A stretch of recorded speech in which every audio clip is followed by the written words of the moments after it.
Oke. Oke, bisa kita mulai ya, Bapak? Ya Bu, Assalamualaikum warahmatullahi silakan. wabarakatuh. Waalaikumsalam warahmatullahi Eh, wabarakatuh.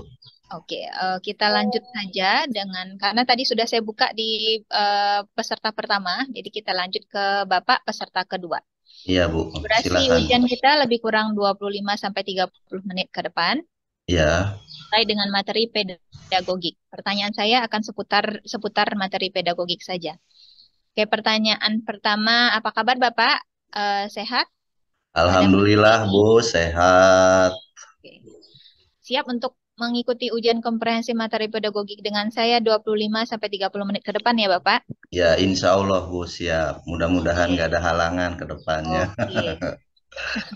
Oke, persiapan apa saja yang sudah Bapak lakukan untuk menghadapi ujian komprehensif? Yang pertama, mengikuti pelajaran-pelajaran yang sudah lewat, review-review gitu. Kemudian ditambah lagi nonton video di YouTube yang sudah melakukan ujian komprehensif di angkatan yang sudah lewat. Nah, Oke. mudah-mudahan itu bisa membantu kalau saya nggak lupa, soalnya saya agak kurang kurang awet ingatannya ini Bu. Mudah Iya, ingat oke. tapi mudah lupa juga, makanya kadang-kadang ya mudah-mudahan nanti enggak lah, insya Allah mendapat pertolongan dari Allah, Oh, amin. oke, insya Allah ya Bapak. Pertanyaan selanjutnya Bapak. Oke, kata kerja operasional apakah yang biasa Bapak gunakan untuk mempresentasikan kemampuan berpikir higher order thinking skill dalam bentuk higher order thinking skill, Bapak? Silakan dijawab, Bapak. Biasanya saya gunakan itu adalah mendemonstrasikan. Jadi sehingga mereka itu setelah bisa menangkap pelajaran, mereka bisa mendemonstrasikan materi yang sudah diajarkan. Seperti itu Bu, diantaranya. Ibu Siska kok masuk sini? Ibu Oke, Siska salah kamar kali ini. Ibu Siska salah kamar ya. oke, Ibu Siska di link Zoom yang berbeda, Ibu.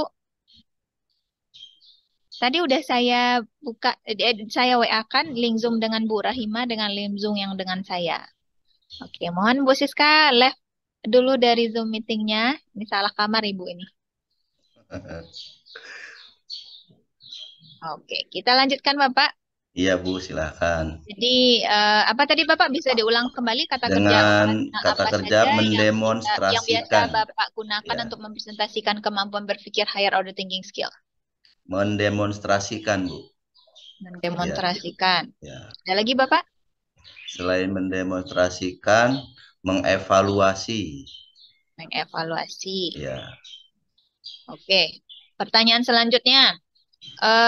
Ini RPP-nya materinya materi yang Bapak gunakan yang diajarkan untuk RPP ini nikmatnya menuntut ilmu ya Bapak. ya Bu, nikmatnya Oke. menuntut ilmu. Bagaimana cara Bapak mengembangkan RPP yang berorientasi pada HOTS dari aspek penyusunan indikator? Ya, dari aspek penyusunan indikator, maka materi tentang nikmatnya menuntut ilmu ini diantaranya adalah yang pertama, meningkatkan motivasi siswa untuk lebih giat lagi di dalam belajar dan lebih bersemangat lagi. Kemudian yang kedua, yaitu indikatornya anak-anak itu bisa mendapatkan tingkatan yang lebih tinggi ketika mereka itu sudah mampu mandiri untuk melakukan pembelajaran tanpa harus ada perintah atau instruksi dari guru, atau jadi dari guru atau orang-orang lainnya. Nah, sementara itu ini masuk lagi. Masuk ke sini semua ya. Nah, Mohon maaf sementara Ibu Rahimah, link Zoom-nya yang satu lagi Ibu. Tadi udah ada saya bikin di WA, ada link Zoom dengan saya, link Zoom dengan Bu Rahimah.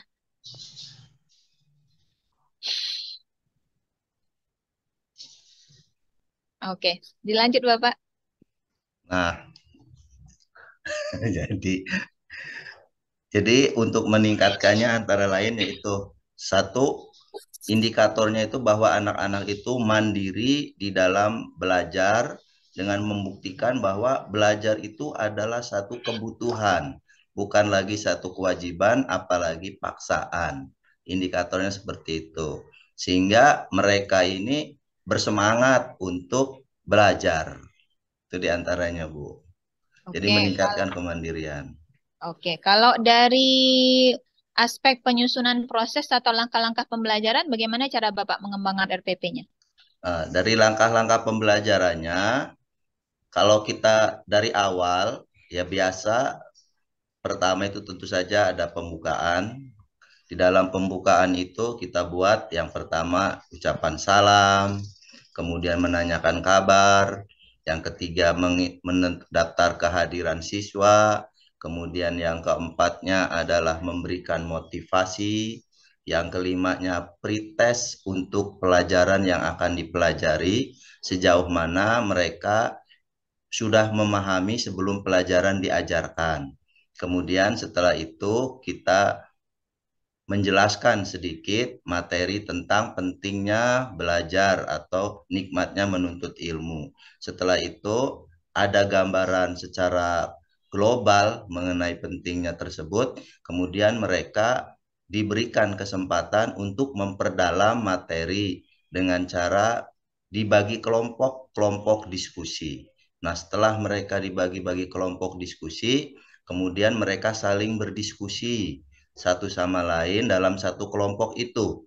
Setelah mendapatkan waktu lebih kurang 15 menit, mereka saling berdiskusi satu kelompok. Kelompok yang terpilih untuk dapat mempresentasikan hasil diskusi kelompoknya kepada kelompok-kelompok yang lain. Kemudian kelompok yang lain dapat menanggapi, dapat juga mengajukan pertanyaan. Dan di sini terjadi diskusi antar siswa. Setelah diskusi berjalan dengan lancar, dengan baik, maka kemudian biasanya ada perdebatan kecil di antara mereka, yang itu merupakan dinamika dalam diskusi. Kemudian kita sebagai guru menjadi penengah. Dan setelah selesai diskusi, kita akan mengambil kesimpulan dari hasil diskusi tersebut. Nah, setelah hasil diskusi dapat disimpulkan, kita berikan tugas kepada mereka itu, apakah itu dengan cara post test, hasil dari pembelajaran yang tadi, atau tugas lain yang dikerjakan di rumah, baik secara pribadi maupun secara kelompok. Nah, setelah itu baru kemudian kita sampaikan materi yang akan diajarkan untuk minggu depannya sebagai persiapan mereka menghadapi pembelajaran di minggu-minggu ke depan, sehingga mereka pun selalu diingatkan untuk selalu belajar sebelum mengikuti pelajaran saya. Di antaranya seperti itu, Bu. Oke. Selanjutnya, Bapak. Dari 4 unsur keterampilan di abad 21, ada kritikal, kreatif, kolaboratif. Unsur manakah yang menurut Bapak menunjang untuk diterapkan dalam pembelajaran? Ya, Dan kemukakan alasannya. tentu saja ini saling saling saling mendukung, Bu. Dari segi kritikal, siswa diminta untuk selalu mengkritisi ataupun menyampaikan pendapat dari materi yang diajarkan Oke, sehingga boleh boleh memperluas. dikaitkan boleh dikaitkan langsung dengan materi nikmatnya menuntut ilmu, Bapak. Ya, misalnya dalam kaitannya menuntut ilmu, kadang-kadang anak-anak ada yang menanyakan, ini menuntut ilmu ini apakah hanya untuk menuntut ilmu agama saja atau ilmu secara keseluruhan? Nah, di sini anak-anak itu timbul kritisnya. Maka kita kemudian menjelaskan bahwa dalam menuntut ilmu itu semua ilmu yang bermanfaat itu wajib hukumnya. Hanya saja wajibnya itu dibagi dua macam. Ada wajib ain, artinya secara individu, dan ada wajib wajib yang secara berjamaah atau fardu kifayah istilahnya. Jadi mereka jadi paham ternyata Islam itu bukan hanya menuntut ilmu agama, cara sholat, ibadah lain, tapi semua ilmu juga harus dikuasai agar mereka mendapatkan kesejahteraan dan kebaikan dunia dan akhirat. Seperti itu diantaranya, Bu. Oke. Nah, Kemudian pertanyaan berikutnya, eh, salah satu teori belajar adalah konstruktivisme. Bagaimana teori ini diterapkan dalam proses pembelajaran? ya, jadi dalam Satu lagi, teori Bapak. Kemudian kon model pembelajaran mana yang cocok dengan teori konstruktivisme ini menurut Bapak? ya. Jadi untuk teori konstruktivisme ini penerapan dalam pembelajarannya adalah bagaimana terutama ini juga cocok dalam nikmatnya menuntut ilmu karena di dalam materi ini siswa diberikan keluasan di dalam berpikir dan diberikan kesempatan untuk melakukan uji coba apapun itu karena kebetulan kita di sekolah farmasi jadi anak-anak itu selalu ada kegiatan praktek membuat obat segala macam. Nah, di situ mereka bisa mencoba-coba dengan ilmu yang mereka miliki untuk menemukan ataupun mempraktekkan ilmu-ilmu tentang obat-obatan dan lain sebagainya, Bu. Di antaranya seperti itu. Jadi mereka bisa berinovasi dan alhamdulillah sekolahan kami itu sering mengirimkan utusan untuk kegiatan perlombaan obat-obatan, pembuatan jamu dan lain sebagainya. Dan alhamdulillah di antara siswa kami ada juga yang berprestasi gitu sampai tingkat nasional. Seperti itu, Bu. Oke, kira-kira model pembelajaran yang cocok menurut Bapak dengan teori kontraktivisme ini yang mana? Kalau model pembelajarannya tentu saja saintifik, Bu. Karena di sini dibutuhkan berdasarkan pengalaman atau ilmu-ilmu yang ada bersumber bukan tanpa dasar atau alasan yang jelas. Jadi harus ada bukti nyata gitu dari apa yang dilakukan oleh siswa-siswa tersebut. Oke, baik. Pertanyaan selanjutnya, eh, kalau sumber pembelajaran atau media pembelajaran apa yang Bapak gunakan dalam mengajarkan nikmatnya menuntut ilmu ini, Bapak? Adakah video sumber pembelajaran atau media lainnya dalam mengajarkan nikmatnya menuntut ilmu ini? Ya, dan dalam nikmatnya menuntut ilmu itu ada berbagai macam media. Ya, diantaranya yaitu dari video YouTube, baik itu yang saya buat sendiri, yang saya upload di YouTube, maupun juga ada video-video dari para ahli ulama yang mengenai motivasi untuk meningkatkan ilmu tersebut. Juga anak-anak bisa mempelajarinya lewat modul yang sudah mereka miliki. Jadi di sana mereka bisa baca dan bisa dikembangkan juga dengan searching-searching di Google gitu, Bu, seperti itu di antara media yang kami berikan kesempatan kepada anak-anak. Oke, boleh mungkin agak satu videonya di share screen ditayangkan video yang Bapak gunakan untuk mengajarkan nikmatnya menuntut ilmu ini. Sebentar Bu ya, saya klik dulu videonya.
Berapa lama durasi videonya, Bapak? Kalau yang ini 22 menit, Bu. 22. Oke, kalau sambil kita melihat tayangan videonya, Bapak, pertanyaan selanjutnya, bagaimana Bapak mengatur waktu waktu dalam setiap langkah pembelajaran selama satu meeting, Bapak? Mengatur waktu langkah-langkah pembelajaran. Ya, mulai Ya, dari awal pertemuan sampai ke akhir pertemuan. ya. Untuk Gimana cara Bapak membagi waktunya supaya pembelajarannya efektif?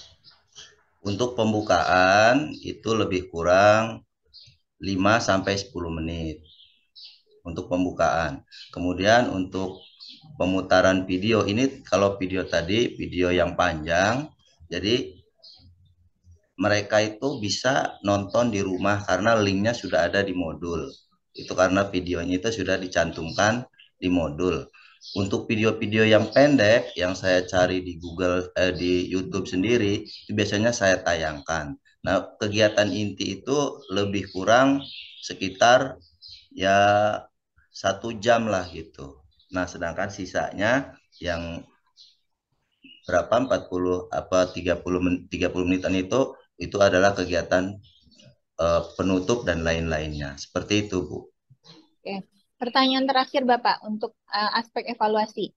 Aspek evaluasi apa saja yang Bapak lakukan pada pembelajaran nikmatnya menuntut ilmu? Kalau untuk aspek evaluasi, yang pertama adalah dengan Google Form post test. Kemudian yang kedua yaitu ada LKPD. Nah, itu di situ jadi mereka bisa bisa mengisinya. Nah, itu diantaranya, Bu. Oke. Terima kasih Bapak. Mungkin cukup dulu pertanyaannya untuk Ya, materi pedagogi dengan saya.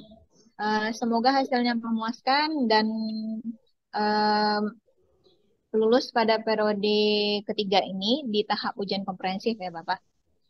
ya, terima kasih, Bu. Oke. Wassalamualaikum warahmatullahi wabarakatuh. Waalaikumsalam warahmatullahi wabarakatuh. Saya LMS.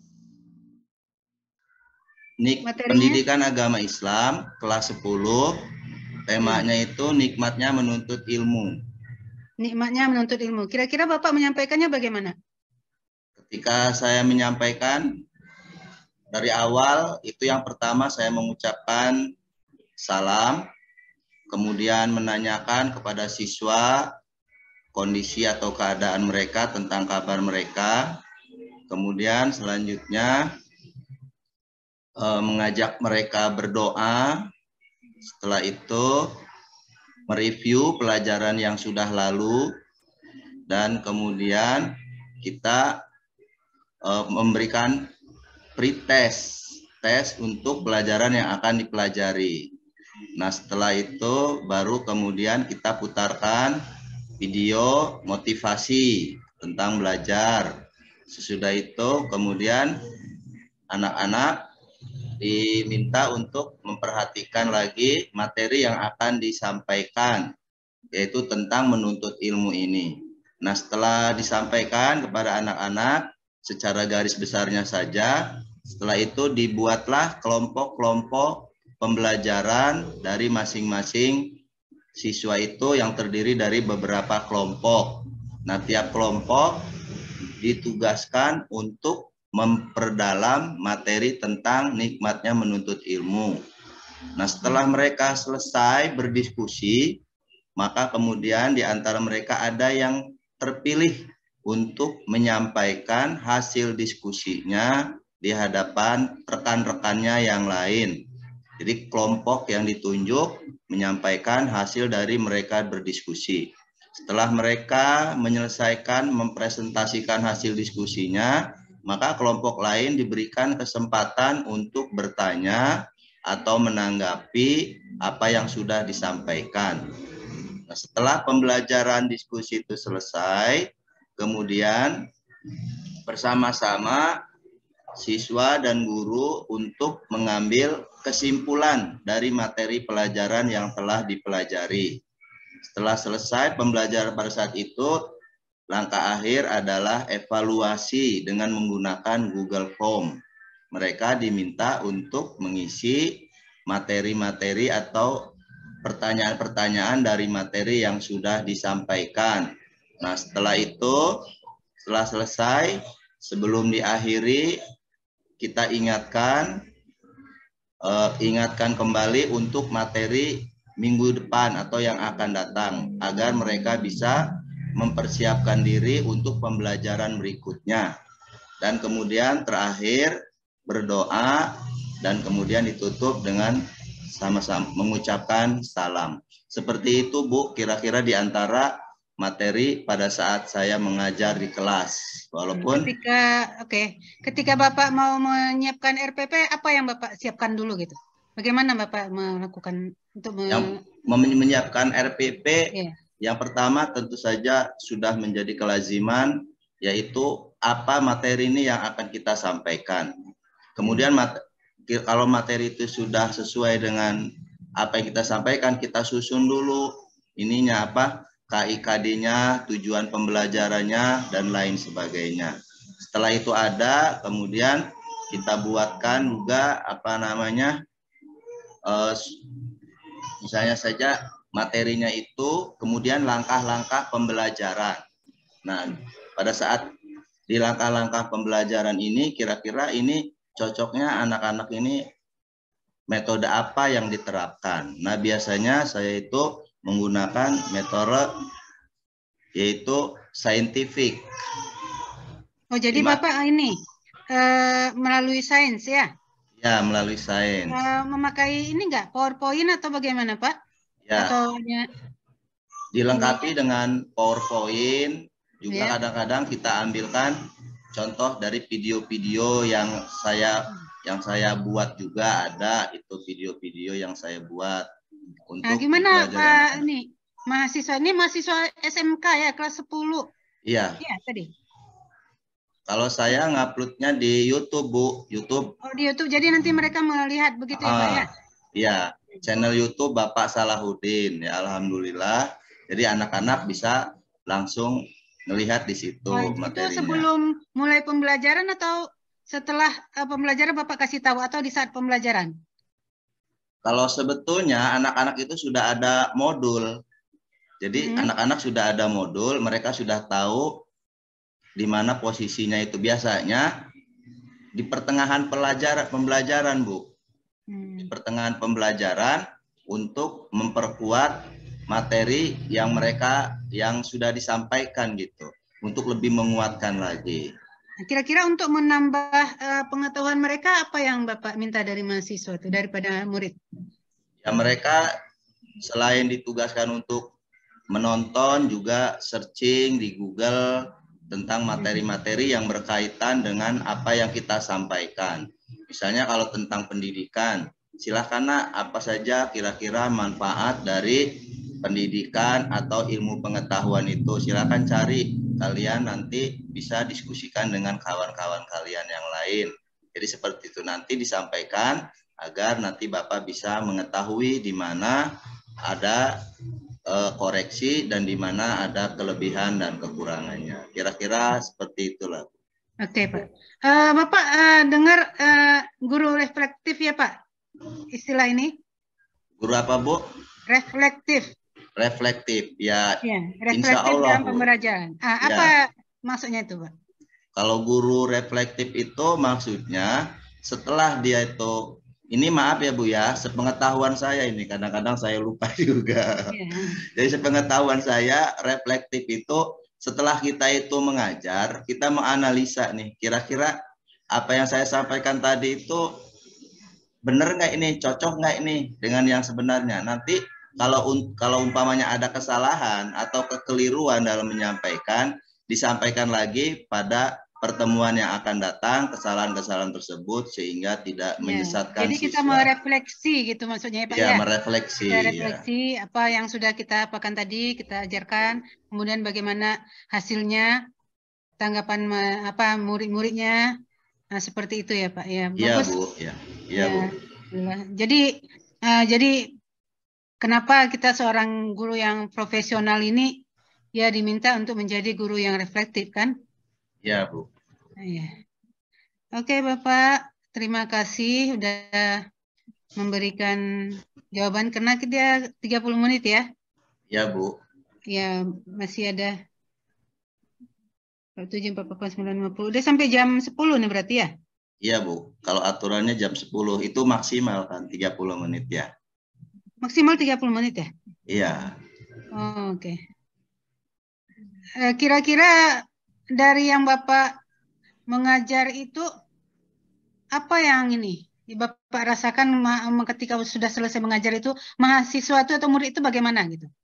Ya kalau setelah Dengan selesai metode Bapak mengajar, tadi apa? Saintifik ya? ya saintifik.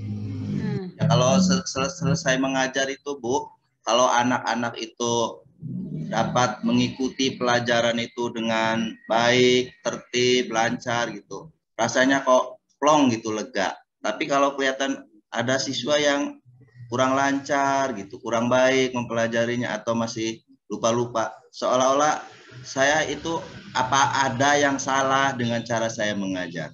Jadi saya berusaha untuk agar yang saya ajarkan itu anak-anak bisa memahami dan mengamalkan, apalagi ini ya ilmu agama gitu kan, itu kan jadi jariah saya gitu. Jadi harapan saya tuh anak-anak itu bisa mengikuti dan mengamalkan, terutama bisa merubah akhlak mereka di dalam kehidupan sehari-hari.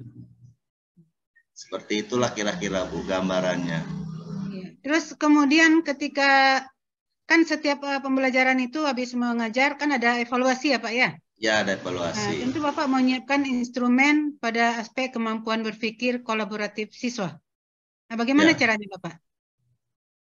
Ya, caranya adalah dengan kita melihat dari hasil-hasil itu, kita bisa mengetahui mana anak yang memiliki kemampuan atau penangkapan yang baik, mana anak-anak yang agak lambat dalam menangkap pelajaran tersebut. Oh, jadi dari cara berkolaborasi itu ya Bapak lihat, selalu ada kolaborasi tugas kelompok enggak Pak? Kalau ya sesuai dengan materinya Bu. Kalau umpamanya materi ini memerlukan tugas kelompok, kita buat tugas kelompok. Tapi kalau materi ini sifatnya individu, maka kita buat individu. Misalnya saja saya ingin mengetahui kemampuan membaca anak-anak dalam membaca Al-Quran. Nah, maka saya tugaskan mereka secara pribadi, tidak boleh secara kelompok, karena ingin mengetahui bagaimana kemampuan mereka secara pribadi. Bapak biasanya mengajar di jam pertama atau jam terakhir gitu, atau jam keberapa Pak? Biasanya saya sehari itu bisa seharian Bu, karena tergantung dari kelasnya. Oh, kalau jam pertama mulainya bagaimana? Apa ada baca Al-Quran, doa atau bagaimana Pak? Kalau di sekolahan kami, setiap harinya dari Senin sampai Jumat, pagi hari sebelum mulai pembelajaran, ada namanya time for reading. Time for reading itu digunakan untuk anak-anak yang beragama Islam membaca ayat-ayat Al-Quran dari mulai diberi waktu sampai 15 menit. Sedangkan anak-anak yang non-muslim sesuai dengan agama mereka. Karena di sekolah kami kebetulan ada yang Islam, ada yang Kristen, ada yang Katolik, ada juga yang Hindu dan Buddha. Jadi hampir komplit gitu siswanya. Karena ini sekolah farmasi, Bu. Oh, farmasi? Iya, sekolah farmasi, SMK farmasi. Berarti obat ya? Iya, jadi keahliannya di bidang obat. Oh, makanya Bapak lebih mengkaitkan pembelajaran dengan saintifik ya? Iya. Nah, ya memangnya kalau farmasi memang ke saintifik berarti itu. Jadi ya, mereka lebih mengenal Al-Quran, hadis. Iya. Dan kemudian ketika aspek evaluasi, apa yang Bapak lakukan dalam pembelajaran di RPP? Di evaluasi, ya tentu saja melihat dari kemampuan atau hasil belajar tersebut. Kalau hasil belajar itu kurang baik, kita coba untuk ganti model atau seperti apalah itu namanya untuk meningkatkan. Tapi kalau yang sudah baik, kita pertahankan. Kita upayakan untuk mempertahankannya. Seperti itu, Bu. Tapi kalau pakai whiteboard atau pakai laptop, Pak, kalau belajarnya itu? Kalau ya semua ada, Bu. Whiteboard ada, laptop ada. Jadi kita tergantung dari kebutuhan mengajar. Kadang-kadang kita perlu menulis, ya kita tulis di whiteboard. Kadang-kadang kita perlu slide, kita pakai slide. Ya alhamdulillah di sekolahan kami itu ya fasilitas itu mendukung gitu. Jadi kita bisa menyesuaikan saja. Di Lampung itu ya Pak ya? Di Lampung ya? Di Bandar Lampung Bu, ya kotanya. Bandar Lampung. Di kotanya itu? Iya di kotanya. Kalau di kotanya ya lumayan ini ya, fasilitas lebih ini. Oke Bapak, terima kasih atas waktunya. Ya Bu, terima kasih juga. Ya, terima kasih. Silakan lanjut ke yang kedua. Terima kasih Bapak. Bu. Ya, Assalamualaikum. Waalaikumsalam warahmatullahi wabarakatuh.